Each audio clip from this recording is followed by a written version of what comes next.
It's funny. I was watching Miko's submission because you told me that was online, so I'm glad you said that. So I looked her up.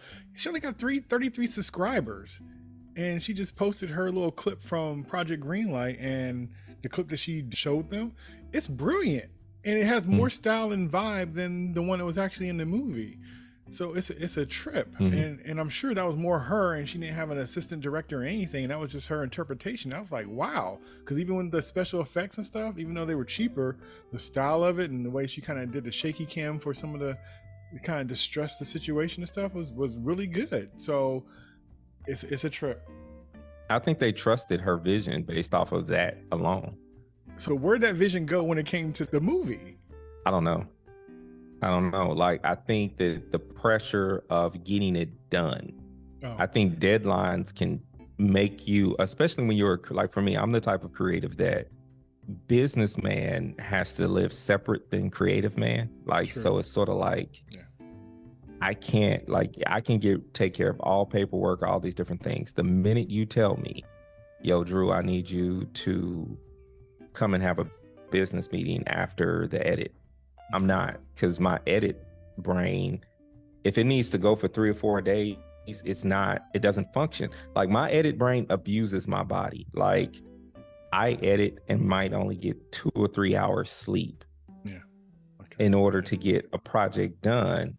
I'll drink energy drinks, and I have an allergic reaction to caffeine, but I gut it out. You know what I'm saying? Like, I'll do everything that I can to get the job done. But when I'm in business mode, I can't even sit down at a computer with discipline, like, and think about editing. If I can't go from writing a grant to editing something, it just, those two worlds don't intersect. Yeah. And I think that that's what it was for her, man. And she just wasn't able to deal with the intersectionality of the situation. And most of us can't. Like, I don't think anybody could. Yeah, even though I did it, I know that there's a cost. Like, I get stuff done, but if it's too much on my plate and I just kind of push it too far, I'll get it done, but it's a cost, a hard cost for it. And once I kind of stopped having to juggle both the business and the art stuff, every time I even think of it, I get kind of anxiety. It's this whole thing that I kind of go through when it's just like, I kind of know what my body almost knows, like, don't even step into that. I won't even allow you. You got off that ride, you survived, and I'm not letting you go back in. You might have got away with it before, but I'm not letting it happen again, not knowingly.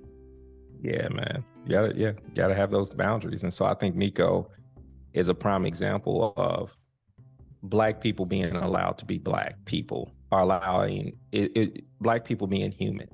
And I think our expectations in the past has always been that we have to be superhuman.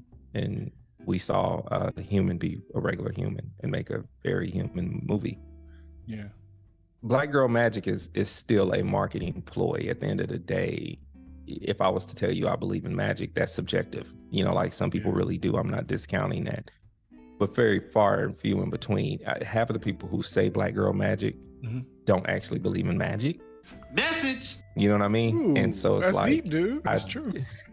And so the concept of us continuing this to perpetuate this concept, that it's like the trope that we've been learning about since Hollywood Shuffle, and before Ozzie Davis taught us about it, is this concept that in order to put a Black man on screen with a white man, he either has to be godlike, magical, mystical figure, or he has to be a subservient, just like, like slave, right, servant, or he has to be this violent person that has to be overcome.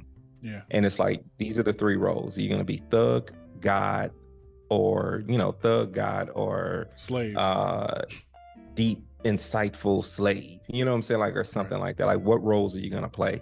Right. And it's limited. And I think that is a reflection, that's art reflecting reality of how we as African Americans have been accepted, or how we as Africans, as Black people, have been accepted in America. We have not been allowed to be our full whole selves.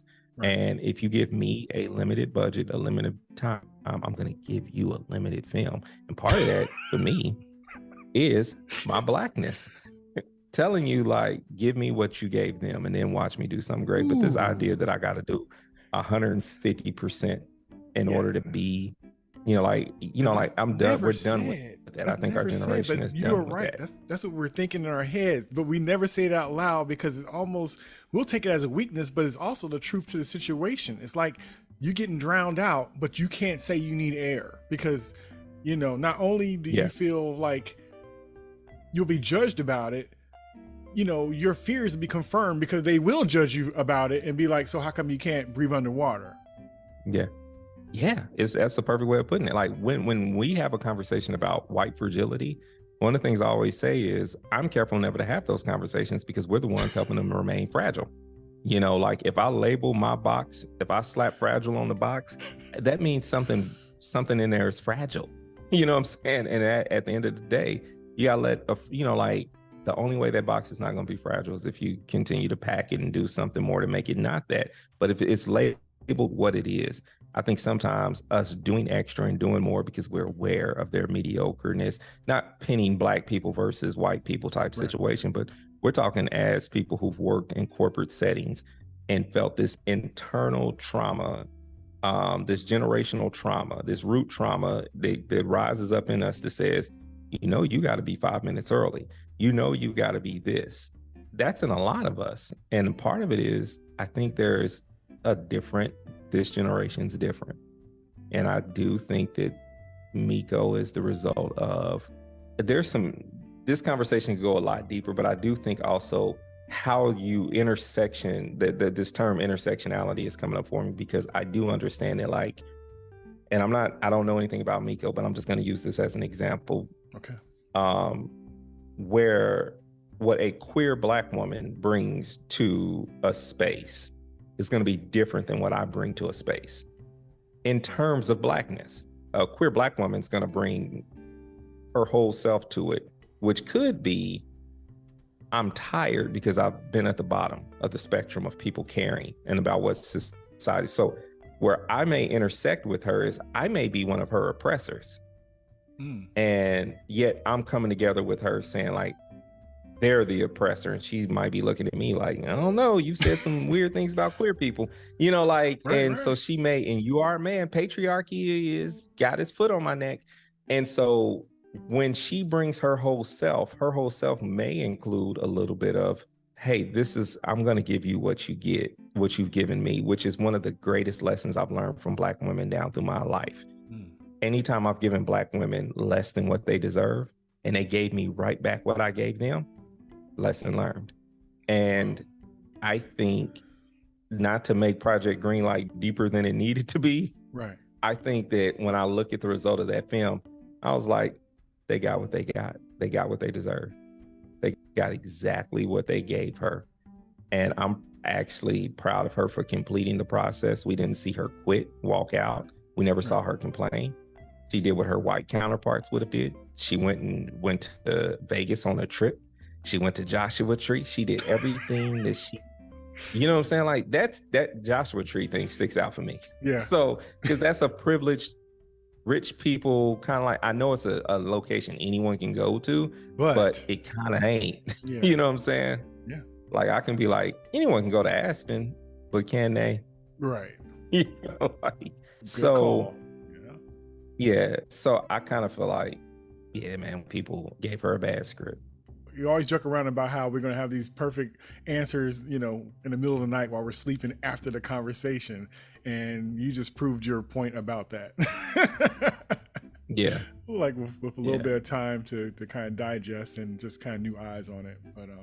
But yeah, I watched that clip that you told me about, and it was just like, even when the shadow came into the room before the people walked into the room, even that shot, I'm like, that's brilliant. It's ominous. You don't know what's happening. You know it's a shadow, but you don't know who it is who's walking in that space. It was just creative, and as short as it was, it said a lot. So I'm like, oh, okay, well, yeah, I probably would have gave it to her too, seeing that. So.